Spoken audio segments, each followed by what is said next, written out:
Christ, je vous crois nombreux encore sur notre chaîne, notre chaîne YouTube, La Voix du Vigile, sur notre page Facebook, La Voix du Vigile toujours, et encore sur notre compte, Joseph 7 Ntsela. Comme précédemment annoncé, on avait dit que cette semaine ici, nous serons dans l'atmosphère de la divinité du Seigneur Jésus-Christ, mais en particulier, je vais aller avec la question, l'homme de Galilée, Jésus-Christ de Nazareth, en tant qu'être humain, adorable ou non. Voilà, et pour ce faire, j'avais mis là-bas pour vous, le titre c'est la divinité du Seigneur Jésus-Christ, et vous allez bien le constater, la divinité du Seigneur Jésus-Christ. Rien que dans ce titre ici, c'est là que réside la difficulté pour la plupart d'entre nous, notamment les enseignants. Parce que tout ce que monsieur tout le monde dit dans la cité, ça provient de la chair, de quelque part.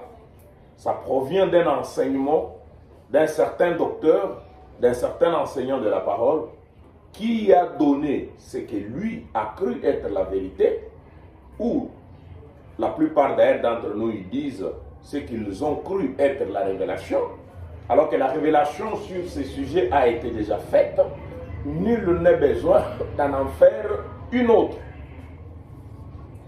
Mais alors voilà comment la chose part. La divinité du Seigneur Jésus-Christ, il y a une tendance qui se dit déjà que le Seigneur Jésus-Christ, ici, il ne s'agit pas de l'homme de Galilée. Celui qui a été peint par Henry Hoffman, la photo qui nous est familière dans beaucoup de tabernacles et même dans certaines aussi assemblées qui ne sont pas du message du temps de la fin. C'est la raison pour laquelle vous me voyez revenir sur la divinité. Je reviens sur la divinité pour que nous puissions bien faire qu'on remplace le mot divinité par la vraie définition et que nous comprenions quand nous disons qu'il s'agit de la divinité du Seigneur Jésus-Christ, de quoi est-ce que nous sommes en train de parler. Nous avons vu avec vous dans les vidéos précédentes sur la divinité. Et je m'en vais vous rappeler que nous avions défini la divinité comme le sens de ce qui est surnaturel. La divinité est l'essence de ce qui est surnaturel. Et par essence, nous avions défini, disons, que c'est le caractère permanent ou une caractéristique permanente qui fait que l'être soit ce qu'il est ou qu'une chose soit ce qu'elle est.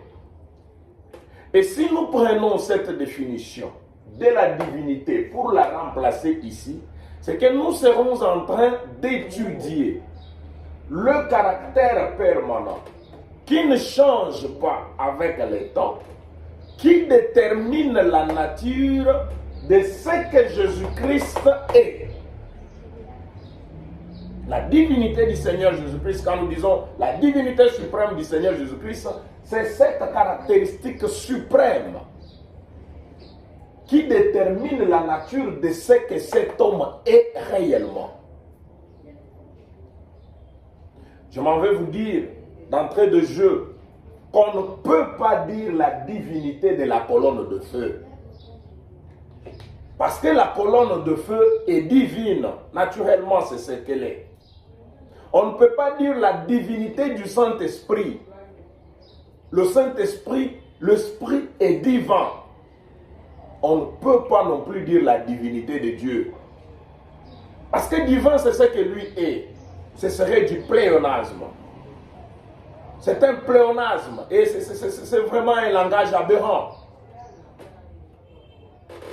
Donc, vous devez, dès aujourd'hui, mettre dans vos têtes que chaque fois que vous parlerez de la divinité du Seigneur Jésus-Christ, un sous-entendu est ce que vous êtes en train de parler du caractère divin de cet homme qui un jour a marché avec nous sur la terre.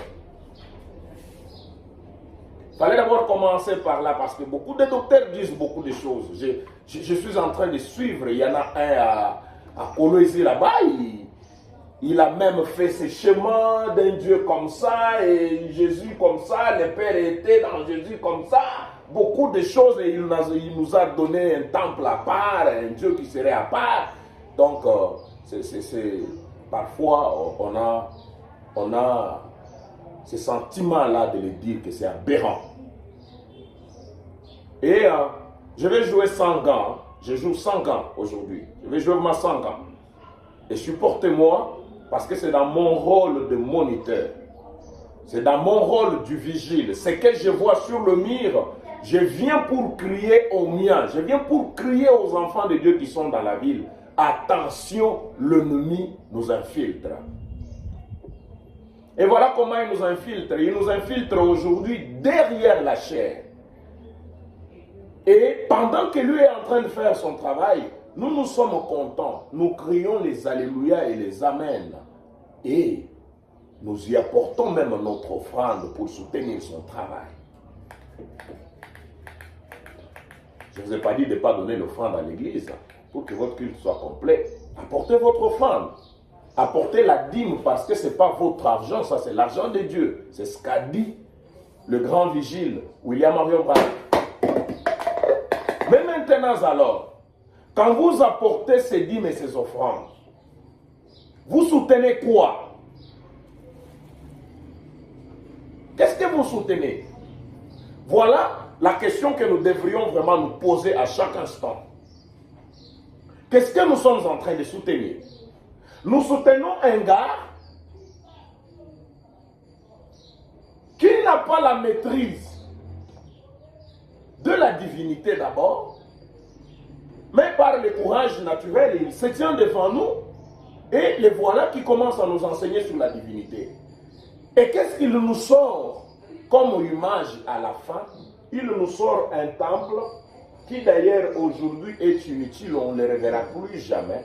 Et il nous sort un Dieu qui est l'Esprit, l'invisible, qui était dans ce temple, qui a œuvré sur la terre. Et sa mission est de nous dessiner un autre temple de ce côté ici, qu'il va nous présenter comme étant la maison de Dieu aujourd'hui. Là, on est là, on arrive, nous allons le voir avec Frère Branham. Et je vous annonce déjà que tous ceux-là, tous ces gens qui s'inscrivent en adversité contre cet homme du Seigneur Jésus-Christ, vous avez votre place dans les Écritures.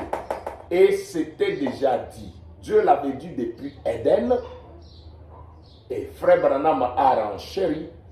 Les Écritures sont là. Nous allons le voir ensemble avec vous. Aujourd'hui, je n'aime pas être là. Aujourd'hui, j'aime être ici. Parce que nous devons vraiment faire cette étude ici.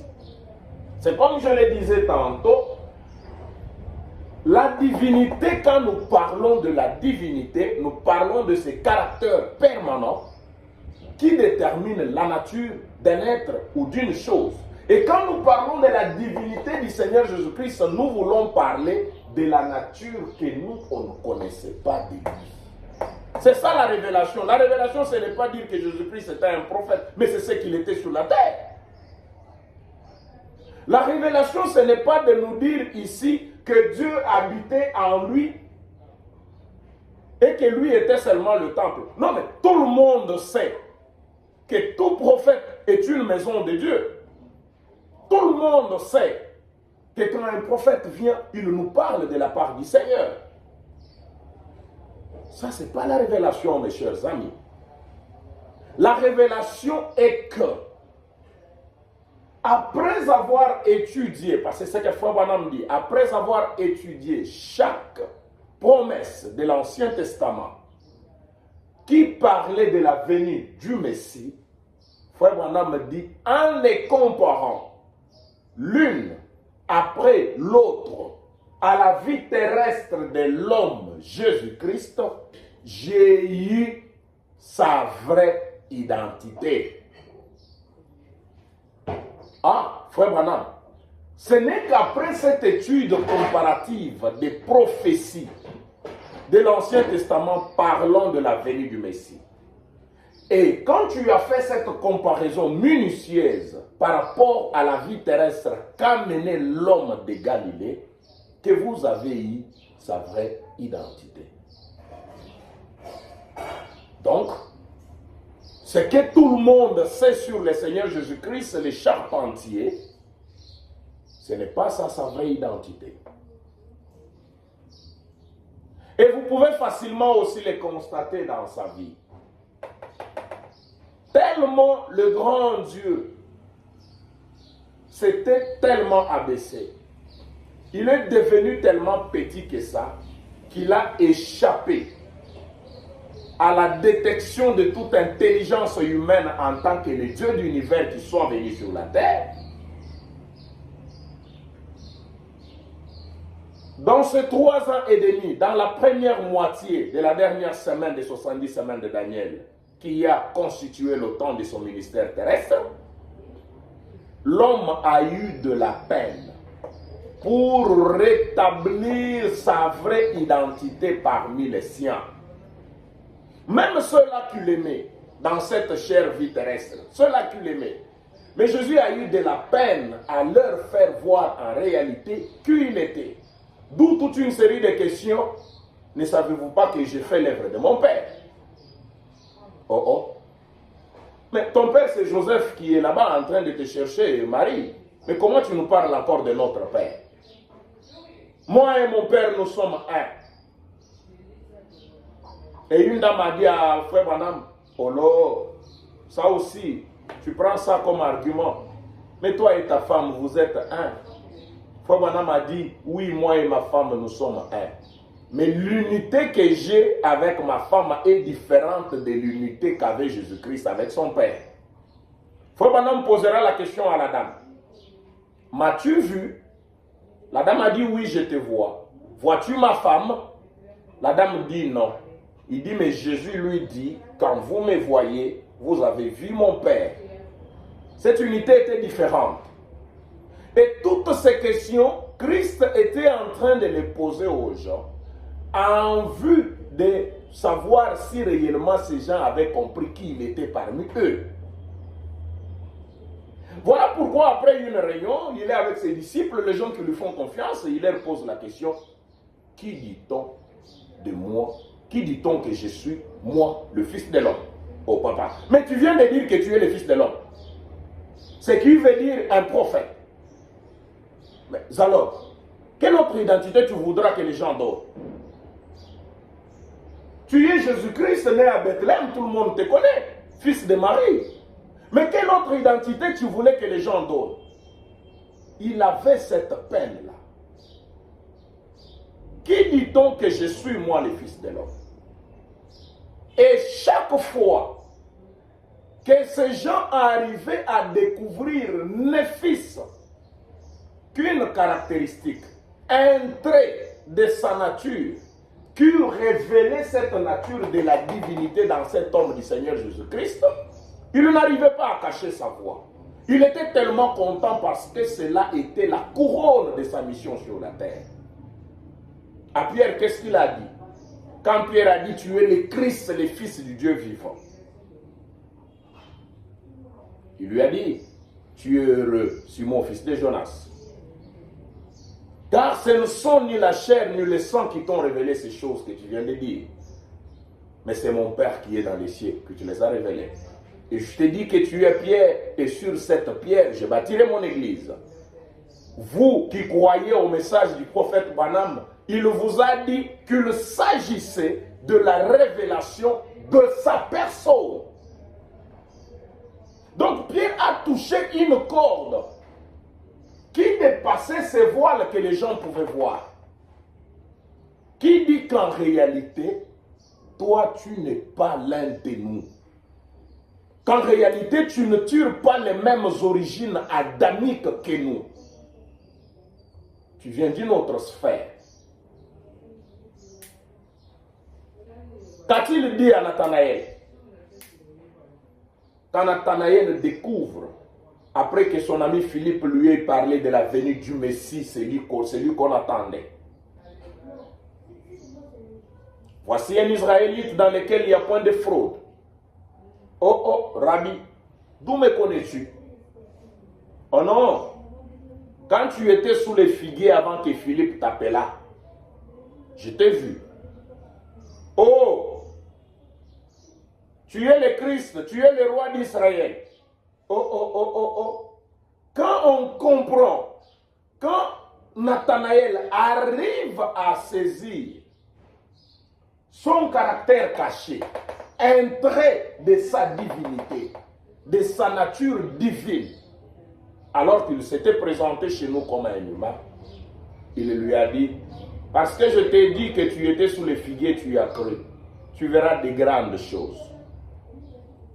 Et désormais, vous verrez les ciels ouverts et les anges monter et descendre sur le Fils de l'homme. C'est parce que ce dernier avait compris que l'homme qui marchait sur la terre n'était rien d'autre que le Dieu de toute éternité qui était venu sur la terre. Que cette divinité qu'on adorait derrière les voiles avec Moïse, c'est cet homme qui est devant nous. Voilà un peu comment les tableaux se présentent. Et je vais en venir à ça, à la hiérarchie dans la création et à ces croisements qui se sont faits dans la création. Vous verrez le pourquoi je les ai mis ici alors que je vais parler de la divinité du Seigneur Jésus-Christ. Il y a beaucoup de citations de Frère Branham qui disent que le corps de Jésus-Christ était le temple et que Dieu ou la divinité était en lui. Il y en a beaucoup qui disent que le corps de Jésus-Christ n'était pas Dieu et que Dieu était en lui, dans le corps. Frère Branham a donné beaucoup de citations sur ça. Et mes excuses, c'est juste ce genre de citations qui ont amené les docteurs moins avertis à tirer des conclusions qu'ils ont tirées aujourd'hui. Et ils ont fait de Jésus un Dieu pendant un temps, et aujourd'hui, il est quelque chose d'autre. Curieusement, ils lisent cette citation qui est dans Christ et révélée dans sa propre parole. Christ est révélé dans sa propre parole, bien sûr, où Frère Branham parle de gens qui prennent les promesses qui devaient s'accomplir aujourd'hui et l'appliquent à une autre époque. Et la conclusion ou la conséquence de cette maladresse dans la prise de ces citations et leur applicabilité, Frère Branham dit, c'est que cela donne que Jésus sera Dieu dans une époque et dans une autre époque, vous faites de lui quelque chose d'autre. Curieusement, ils lisent ça et ils pensent appuyer leur pensée qui dit que Jésus-Christ, l'homme de Galilée, n'est pas Dieu. C'est pourquoi je n'ai pas l'intention d'aller derrière la chair comme mon vieux Sylvain Akwala. J'aime que lui soit là, qu'il soit à l'attaque, moi je suis à la défense. Bien, je crois qu'on joue dans une même équipe avec tous les Éphésiens 4, bien sûr. Je ne dis pas que quelqu'un qui a mal compris la divinité du Seigneur Jésus-Christ, c'est un Satan. Ça, ce n'est pas mon intention. Mais quelqu'un qui refuse de voir la vérité sur la divinité du Seigneur Jésus-Christ fait partie de la lignée de Caïn. J'avais dit que je n'aurais pas de gants. Et je vais vous le démontrer avec Frère Branham. Soyez calmes, ces vidéos vont se suivre. Et prenez de votre temps apporter des citations, apporter vos questions par rapport aux d'autres dispositions que vous penserez contredire ce que je dépose maintenant. Nous allons en parler. Je vous avais dit, ici, nous sommes dans une école. Nous ne sommes pas à l'église où le pasteur a les micros et la chaire et l'auditoire n'a que les baffles et les sièges. Ici, nous faisons l'échange. Je parle, je vous laisse le temps de parler. Et je vous avais dit que les portes de cette école, de cette salle, de la voie du vigile, sont ouvertes à tout le monde. Vous aviez un avis contraire avec Frère Branham. Je ne veux pas que les gens viennent avec des émotions. Ce que je sais, les courants aujourd'hui dans le monde du message, plus de 80%, l'adoration n'est plus dirigée à l'homme Jésus-Christ. L'adoration est dirigée à Jésus-Christ en tant que la divinité dans sa nature où il est la lumière initiale. Ce qui n'est pas mauvais. Mais le problème, c'est lequel?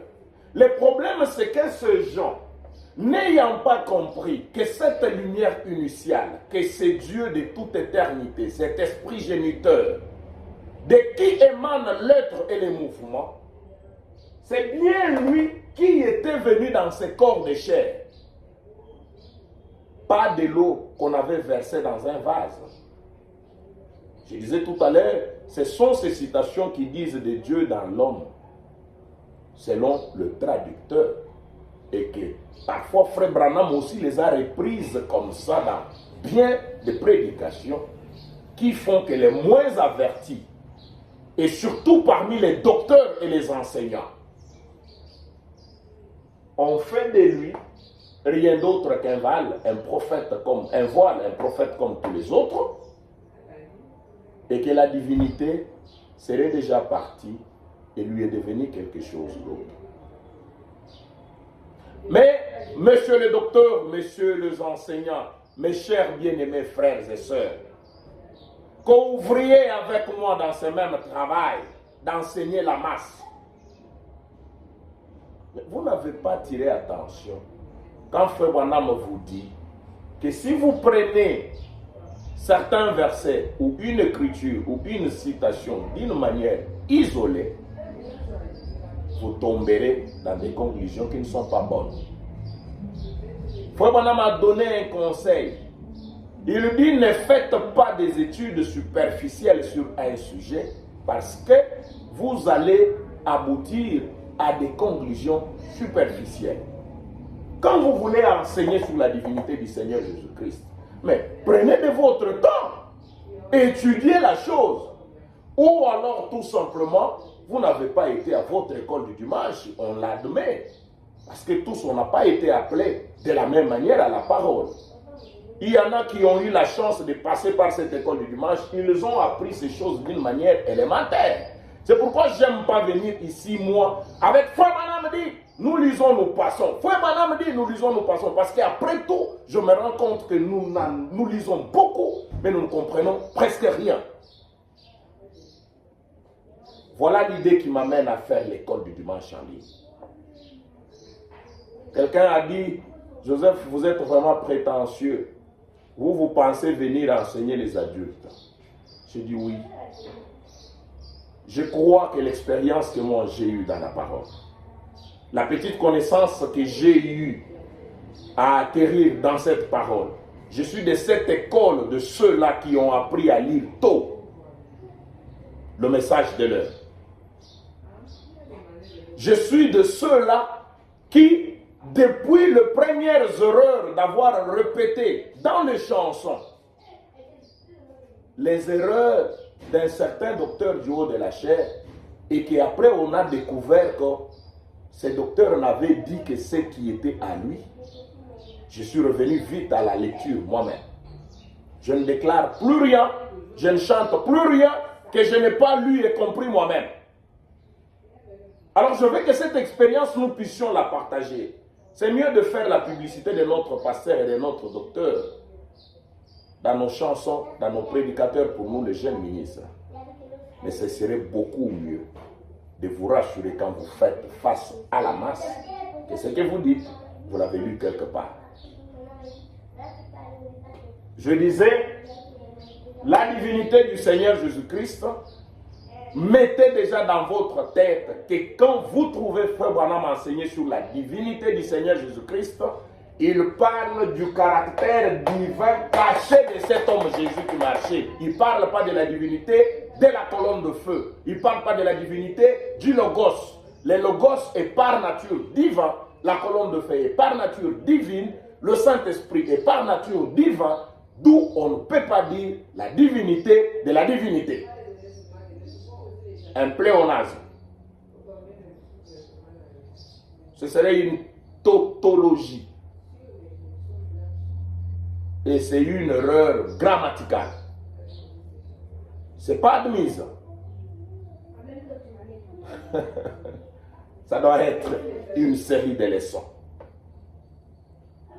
Alors, chers pasteurs, chers enseignants de la parole, quand vous tiendrez devant nous prochainement, nous, vos brebis, rassurez-vous que quand vous nous parlez de la divinité du Seigneur Jésus-Christ, ne nous répétez pas ces pléonasmes dans vos langages.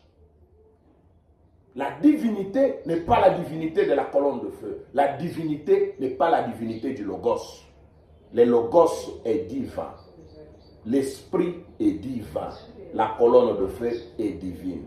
La divinité ici, on parle de cette caractéristique divine de cet homme qui a marché sur la terre. Voilà le titre qui dit la divinité du Seigneur Jésus-Christ. Que le Seigneur vous bénisse. Je voudrais d'abord que cette introduction soit faite comme ça. Et je continue avec d'autres numéros. Nous allons continuer. Je vais vous séquencer les vidéos pour vous permettre de bien les consommer. Parce que dans notre pays, ce n'est pas comme ailleurs. Vous qui nous suivez à partir d'autres pays où l'Internet est assimilé à vos factures de régie des eaux et de l'électricité. En fait, chez nous, ce n'est pas la même chose. Il faut encore vous débrouiller avec vos mégas. Donc, pour suivre une vidéo d'1 heure en ligne, pour la plupart d'entre nous, ça devient difficile. C'est une suggestion qui m'avait été faite par les amis de cette école du dimanche ou les amis de la voix du vigile qui ont voulu que les leçons soient vraiment synthétisées et qu'on parle d'un point d'une manière vraiment brève pour permettre à tout le monde de suivre la pensée jusqu'à la fin. Et je continue avec cette même leçon. Que le Seigneur vous bénisse chez vous. Sentez-vous vraiment mieux. Tout ce que je suis en train de dire là, les supports sont là. Ce que le frère Branham a dit, ce que la Bible a dit, les supports sont là. Il y aura tout un numéro où je vais revenir ici, rien que pour faire la lecture. Je fais la lecture pour chaque point dont je suis en train de parler tout à l'heure devant vous. Pour le reste, comprenez d'abord que ce titre, la divinité suprême du Seigneur Jésus-Christ, tel que prêché par le prophète William Marion Branham, il voulait nous faire découvrir l'identité cachée de l'homme Jésus-Christ. Et son identité cachée, ce n'était pas un prophète, ça Moïse l'avait déjà dit. Son identité cachée, ce n'était pas le fils de Marie, c'est ce qu'il était parmi les siens. Son identité cachée, ce n'était pas un homme, mais en réalité, il était un homme. Mais il avait une identité cachée. C'est que le Dieu du ciel et de la terre avait immigré ou avait quitté. Il avait quitté sa lignée d'être un être surnaturel et avait intégré la lignée humaine. La raison pour laquelle j'ai mis la hiérarchie dans la création là-bas, je reviendrai pour faire les détails et vous faire voir comment ce Dieu était devenu un homme et qu'on dégage la zone sombre, la zone de la difficulté qui fait que nous déclarions tout ce que nous sommes en train de faire aujourd'hui. Pour aujourd'hui et pour ce petit numéro, que le Seigneur Dieu vous bénisse. À suivre. Shalom.